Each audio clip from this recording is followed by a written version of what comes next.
कैसे हैं आप लोग। मैं हूं सरवण भाकर और एक बार फिर आपके सामने प्रस्तुत कर रहा हूं आज कक्षा 10वीं के विज्ञान विषय का दूसरे पार्ट का पहला जो टॉपिक है मानव पाचन तंत्र। मानव के पाचन तंत्र के बारे में आज हम पढ़ने वाले हैं। यहाँ पर आपको चित्र के माध्यम से इतना इजी तरीके से समझाया जाएगा ताकि देखी हुई चीज ज्यादा याद रहती है और उसको आज हम प्रूफ भी करने वाले हैं। तो वीडियो को शुरू करते हैं बिना किसी। मानव का पाचन तंत्र बहुत ज्यादा हार्ड होता है। ये जो प्रक्रिया होती है ये बहुत ज्यादा जटिल होती है। जैसे कि कोई मोटरसाइकिल है, उसके अंदर हमने ईंधन के रूप में पेट्रोल लिया है, तो पेट्रोल सीधा इंजन में जाएगा और वो जलेगा और ये प्रक्रिया होके गाड़ी आगे चलती है। वैसे ही थोड़ी सी हार्ड संरचना बनती है मानव पाचन तंत्र की, जिसके अंदर क्या होता है कि मतलब हम खाना जो खाते हैं वो हमारे लिए ईंधन हो गया, वो हमारे लिए एक तरीके से पेट्रोल हो गया, और वो जो होता है जो खाना वो छोटे छोटे टुकड़ों में बढ़ता है, उसमें से अच्छे अच्छे पोषक तत्वों को निकाला जाता है। हमने पहले पार्ट में पढ़ा है कि पोषक तत्व अलग अलग कौन कौन से, कार्बोहाइड्रेट, वसा, प्रोटीन, खनिज लवण, जल, ये सब है वो शरीर के अलग अलग भाग उसके अंदर से निकालते हैं। कौन सा भाग कैसे निकालता है पाचन तंत्र में, वो चीज हम आज पूरी जानकारी लेने वाले हैं। तो पाचन तंत्र का ये चित्र जो आपको दिखाई दे रहा है, इसका जो पहला भाग है वो हम पहले पढ़ने वाले। पाचन तंत्र का जो पहला अंग है वो है मुख, और मुख के अंदर होते हैं जीभ और दांत। मैं पहले आपको दांत के बारे में बताने वाला हूं। मानव के मुख के अंदर दांतों की संख्या 32 होती है। कैसे याद करनी है इसका ट्रिक भी हमारे पास में मौजूद है, हम आपको बताएंगे। मानव के दांत जो होते हैं वो 4 प्रकार के होते हैं। पहला जो दांत है वो है कृंतक, दूसरा रदनक, तीसरा अग्रच्वरणक और चौथा च्वरणक। पहले मैं बात कर रहा हूं कृंतक दांत की। ये कृंतक जो दांत होते हैं ये हमारे एक जबड़े के अंदर 4 दांत होते हैं और ऊपरी जबड़े के अंदर भी 4 दांत होते हैं। जो कि चित्र में ये रंगीन कलर का दिखाई दे रहा है, ये कृंतक दांत होते हैं। जो आगे वाले 4, जैसे कि छोटा बालक है तो लगभग 6 माह की या 7-8 माह की आयु के अंदर ये कृंतक दांत जो दिखाई देने लगते हैं। दूसरे जो दांत है वो है रदनक दांत। रदनक दांतों की संख्या एक जबड़े में 2 होती है और ऊपरी जबड़े में 2 होती है। ये जो दांत होते हैं ये चीरने और फाड़ने का काम करते हैं, तो मनुष्य में इनका बहुत कम काम होता है। वैसे ही जैसे कोई मांसाहारी पशु है जैसे कुत्ता, बिल्ली, शेर, बाघ, इनका क्या होता है कि मतलब मांस खाने वाले होते हैं और इन्हें चीरने फाड़ने की ज्यादा आवश्यकता पड़ती है। तो चीरने फाड़ने के लिए रदनक जो दांत काम होता है, इसलिए जो कुत्ते, बिल्ली या शेर होते हैं इसका जो रदनक दांत की वर्दी ज्यादा होती है, जो कि आपको चित्र में साफ साफ दिखाई दे रही है। दांत का जो तीसरा प्रकार है वो है अग्रच्वरणक, जो कि रदनक दांतों से जस्ट आगे वाले 2 दांत और इस साइड में भी आगे वाले 2 दांत, तो एक जबड़े के अंदर जो अग्रच्वरणक दांतों की संख्या वो हो गई 4। वैसे की वैसे ऊपर भी कितनी हो गई, 4। और अग्रच्वरणक के जस्ट पीछे वाले 3 जो होते हैं वो होते हैं च्वरणक, और इधर भी 3 च्वरणक। तो एक जबड़े के अंदर च्वरणक दांतों की संख्या हो जाती है 6 और ऊपर भी हो जाती है 6। परंतु हमें हमारे मुख के अंदर कौन से दांत कितने हैं इसका याद करने का एक ही छोटा सा फॉर्मूला है।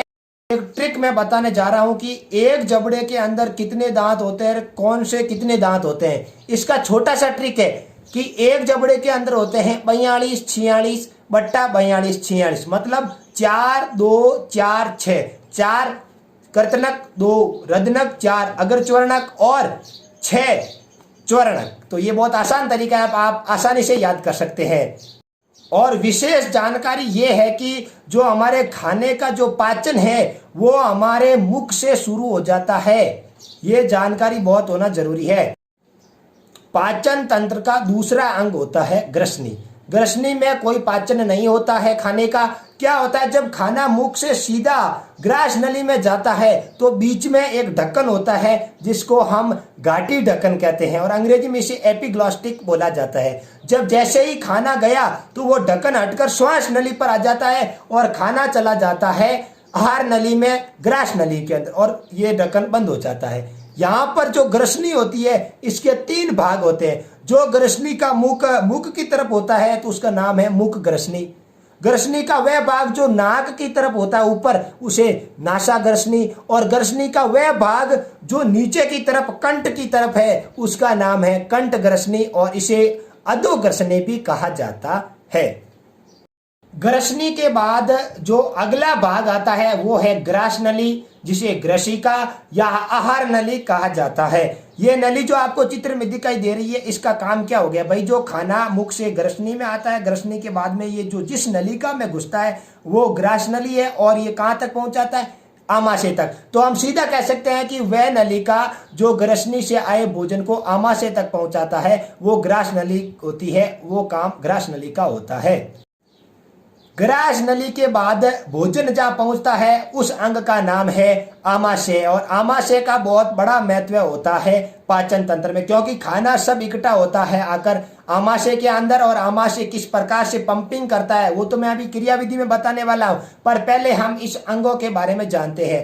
आमाशय के 3 भाग होते हैं। आमाशय जिसको हम जठर भी कह सकते हैं, तो जो शुरुआती भाग है उसे जठर आगम बोला जाता है, और जो अंतिम भाग है उसको जठर निर्गम बोला जाता है, और जो बीच वाला भाग है उसको हम फंडिस भाग बोलते हैं। तो आमाशय के 3 भाग हो गए, जठर आगम, फंडिस और जठर निर्गमी भाग। एक और चीज यहाँ पर है कि आमाशय और जो ग्रास नली जहां पर जुड़ रही है वहां पर एक अवरोधिनी है, जो जठर आगम अवरोधिनी कह सकते हैं, क्योंकि वहां पर एक ढक्कन होता है, एक पल्ला होता है। जैसे ही खाना आया आमाशय की तरफ से वापस ढक्कन लग जाता है और खाना आमाशय के अंदर, और जैसे ही खाना ये नीचे की ओर हम देखते हैं तो जठर निर्गमी भाग जो पर दिखाई दे रहा है वहां पर भी एक पल्ला होता है जिसे हम जठर निर्गम अवरोधिनी कहते हैं। पर कभी कभी क्या होता है, जब आमाशय के अंदर बहुत ज्यादा गैस भर जाती है तो हमें डकार आती है, तो ये पल्ला थोड़ा सा हटता है और इसके अंदर से गैस ऊपर जाती है, जो कि चित्र में दिखाई दे रहा है, और उस समय एक कंपन करती है ग्रास नली, और उस समय हमारे को जो प्रक्रिया हमारे शरीर में जो होती है उसे हम डकार बोलते हैं।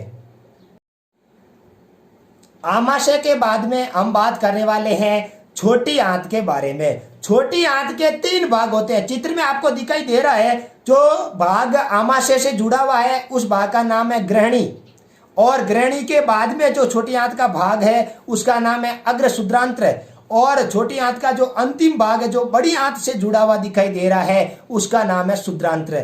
ग्रहणी के अंदर सभी रस आकर मिलते हैं शरीर के अंदर से, जो कि खाने को पाचन क्रिया में सहायता प्रदान करते हैं, और खाने से रस को निकाला जाता है। खाने को रस जो निकलता है वो ग्रहणी के अगले भाग यानी अग्र शुद्रांत्र के अंदर जाकर अवशोषित कर लिया जाता है, और जिसके द्वारा अवशोषित किया जाता है उसका नाम है आंत्रक कोशिकाएं। किसके द्वारा? आंत्रक कोशिकाओं के द्वारा उसे अवशोषित कर लिया जाता है। परंतु वह खाना जो अग्र शुद्रांत्र के अंदर रस निकाला जाता है उस रस का अवशोषण उसके अगले भाग शुद्रांत्र के अंदर उसको अवशोषित कर लिया जाता है, और शुद्रांत्र के अंदर जो अवशोषित किया जाता है वो विटामिन और लवण होते हैं। उसके बाद में खाना पहुंचता है बड़ी आंत में। बड़ी आंत और छोटी आंत जहां पर जुड़ती है वहां पर एक 5 से 6 सेंटीमीटर लंबी एक नलिका पाई जाती है जिसे कर्मी रूप परिशेषिका कहते हैं। यानी आपको नाम तो बड़ा नया लग रहा है परंतु ये बहुत पुराना नाम है, आप बहुत बार सुन चुके हो, क्योंकि अंग्रेजी में इसे अपेंडिक्स कहते हैं। और आवश्यकता के अनुसार यदि आपको शरीर में बाधा उत्पन्न करती है तो हम अपेंडिक्स को शरीर से बाहर भी निकाल सकते हैं। अब हम बात करने वाले हैं बड़ी आंत के बारे में, और बड़ी आंत जो है वो छोटी आंत से लेकर मलाशय के बीच में जो ये आकृति आपको दिखाई दे रही है घुमावदार, ये है बड़ी आंत। और यहाँ पर जो खाना लगभग पचित हो जाता है उसके बाद में यहाँ पर जो कचरा बचता है वो यहाँ पर आके इकट्ठा होता है, परंतु यहाँ पर भी कुछ चीज का काम अभी बाकी रह गया, जैसे पानी है, कुछ खनिज लवण है, उनका अवशोषण बड़ी आंत के अंदर होता है। बड़ी आंत के 3 भाग होते हैं। शुरुआती भाग का नाम अंधनाल, दूसरे का नाम है वर्दांत्र, और जो लास्ट भाग उसका नाम है मलाशय। बड़ी आंत के अंदर जो पहला भाग है अंधनाल, यहाँ पर खनिज लवणों का थोड़ा बहुत या जल जो होता है उसका अवशोषण होता है। उसके बाद में आता है वर्धांत्र। वर्धांत्र शुरुआत में थोड़ा पतला होता है, फिर थोड़ा बड़ा आकार होता है और अंत में जाकर वो एकदम से मुड़ जाता है, उसका आकार लगभग सिग्मा आकार बन जाता है। तो इसके भी छोटे छोटे पार्ट्स है पर, और अंतिम में जो है वो है मलाशय। लगभग बड़ी आंत का अंतिम 20 सेंटीमीटर का जो हिस्सा होता है वो मलाशय होता है, जहां पर मल आकर इकट्ठा होता है। और मलाशय का अंतिम 3 सेंटीमीटर का जो हिस्सा है उसे गुदा नाल बोला जाता है, जो कि हमारे शरीर से जो अपशिष्ट पदार्थ होते हैं उन्हें उत्सर्जन करने में हमें सहायता प्रदान करता है। ये तो थे पाचन अंग, पर अब पाचन के अंदर कुछ ग्रंथियां काम करेगी और जो पहली ग्रंथि है उसका नाम है लार ग्रंथि। लार ग्रंथि एक सीरमी तरल पदार्थ, चिकना पदार्थ जो सर्वाइव करती, जैसे ही खाना मुंह के अंदर गया तो दांतों के साथ में जब खाने को चबाया जाता है तो लार आकर उसके अंदर मिलना शुरू हो जाती है। एमिलेज और टाइलिन नाम के 2 एंजाइम होते हैं, वो आकर यहाँ पर मिल जाते हैं और खाने को एकदम लसलसा बना देता है और जीभ जो होती है उसको दांतों को साफ रखने में हेल्प भी ये करते हैं। परंतु ग्रंथि होती है, इसके 3 भाग होते हैं, एक कर्ण पूर्व, एक अधोजंब और एक अधोजीवा। कर्ण पूर्व जो होती है वो बहुत ही पतला और एक तरल पदार्थ, सिरमी पदार्थ का सराउंड करती है। जैसे ही मिर्च को देखा तो हमारे शरीर में जो लार आती है वो कर्ण पूर्व से आती, जो कि लगभग पीछे वाले हिस्से में होती है। उसके बाद में बीच वाला जो हिस्सा होता है वो थोड़ा तरल भी सर्वाइव करता है और थोड़ा गाढ़ा पदार्थ भी, श्लेष्मा पदार्थ भी सर्वाइव करता है। और अंतिम भाग है अधोजीवा, जो कि ये गाढ़े तरल पदार्थ का सर्वाण करती है। और ग्रंथि है उसका नाम है अग्नाशय ग्रंथि। अग्नाशय ग्रंथि एक ऐसी ग्रंथि है जो अंतःस्रावी ग्रंथि भी है और बहिःस्रावी ग्रंथि है, परंतु अभी हम बहिःस्राव के बारे में बात कर रहे हैं। तो मेरा कहने का मतलब है कि अग्नाशय के द्वारा एक रस निकाला जाता है, अग्नाशिक रस, जो खाने के अंदर मिलता है और पाचन के अंदर बहुत अच्छी हेल्प करता है। और इसकी स्थिति है जो आप आमाशय के बीच में आप देख पा रहे हो, जो चित्र के अंदर ये दर्शाया गया है, चित्र के अंदर जो दिखाया जा रहा है ये है अग्नाशय, जो कि पाचन के अंदर बहुत ज्यादा सहायक रस उत्पन्न करता है। पाचन की अंतिम जो ग्रंथि है उसका नाम है यकृत ग्रंथि। यकृत ग्रंथि मानव शरीर की सबसे बड़ी ग्रंथि है और यकृत ग्रंथि एक रस का श्रावण करती है, एक रस जो निकालती है उसे पित्त रस बोला जाता है। परंतु ये बहुत ज्यादा मात्रा में निकालती है तो इसके बीच में एक स्टेशन आता है, कहें तो एक जो जगह आती है वहां पर उस पित्त को इकट्ठा किया जाता है, उसका नाम है पित्ताशय। फिर हम जब खाना खाते हैं तो जैसे कि पित्तरस की आवश्यकता पड़ी तो पित्ताशय में से वो रस निकलता है और छोटी आंत के ग्रहणी भाग में चला जाता है और मिलता रहता है और यकृत बनाता रहता है। इकट्ठा पित्ताशय में किया जाता है, पित्ताशय में इकट्ठा करने के बाद में इसको आगे छोटी आंत के ग्रहणी भाग में भेज दिया जाता है, फिर आगे वो पाचन करने में बहुत अच्छी हेल्प कर। ये तो हमने जानकारी प्राप्त की है कि पाचन अंग और पाचन ग्रंथियां कौन कौन सी और कैसी दिखाई देती है।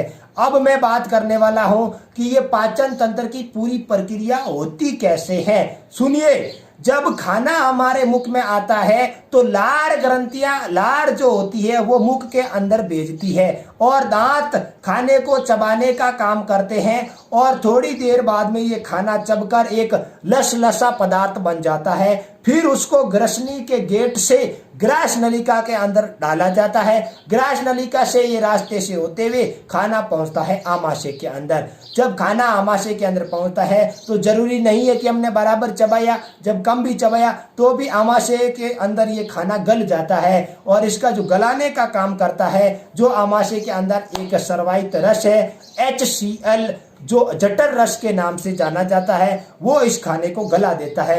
लगभग 3 से 4 घंटे या 4 से 5 घंटे तक आमाशय के अंदर ये खाना रहता है। उसके बाद में ये पंपिंग होती है, इस प्रकार से ये दबाता है खाने को, उसमें से रस निकालने की कोशिश करता है। 4 घंटे के बाद में ये खाना जो होता है वो छोटी आंत के अंदर चला जाता है। छोटी आंत इसका रस सोखती है, आगे वाले भाग में जाता है अग्र शुद्रांत्र के अंदर, वहां भी उसका रस सोखा जाता है, उसको आगे वाले भाग शुद्रांतर के अंदर जाता है, वहां पर विटामिन के जो भी रस आते हैं उसको सोख लिया जाता है। उसके बाद में ये खाना कचरा बन जाता है। जो ये कचरा बन गया ये बड़ी आंत में जाता है और बड़ी आंत के अंदर ये लगभग 12 से मतलब 15 घंटे तक ये इकट्ठा होकर रह सकता है। अंत में ये मलाशय में जाता है, जहां पर मलाशय से पहले वर्धांत्र के अंदर पानी की जो भी मात्रा होती है उसको वापस सोख ली जाती है और अंत में जो होता है वो मलाशय के द्वारा स्वर्णीय पेशियों के द्वारा हमारे दिमाग के अंदर एक संदेश जाता है और उसके पश्चात हम खाने का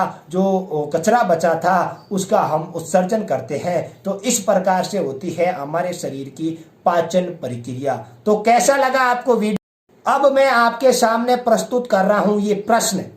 इन प्रश्नों का जवाब आप कमेंट बॉक्स में देना और जो ये प्रक्रिया मैंने बताई है यदि आप लिखना चाहते हैं तो नीचे जो डिस्क्रिप्शन दिया हुआ है इसके अंदर ये पूरी की पूरी प्रक्रिया लिखी हुई है एकदम शब्दों में और सटीक रूप से, ताकि आप आसानी से लिख भी सकते हो। यदि बोलने के साथ में आप नहीं कर पा रहे हैं तो आप लिख भी सकते हो, ताकि बार बार आपको अध्ययन करने से ये बहुत आसान से चीजें चित्रों के द्वारा समझाई गई है, आसानी से आपको याद भी हो जाएगी। अब चाहे आपके पास में पेन है चाहे कॉपी, ये जो लाल वाला बटन है, ये जो सब्सक्राइब वाला बटन है, ये दब जाना चाहिए। सब्सक्राइब का बटन क्लिक हो जाना चाहिए ताकि नया जो वीडियो आपके पास पहुंचे सबसे पहले आप देखें और सबसे पहले आपको याद हो। बाय, मिलते हैं अगले वीडियो में एक नए टॉपिक के साथ में।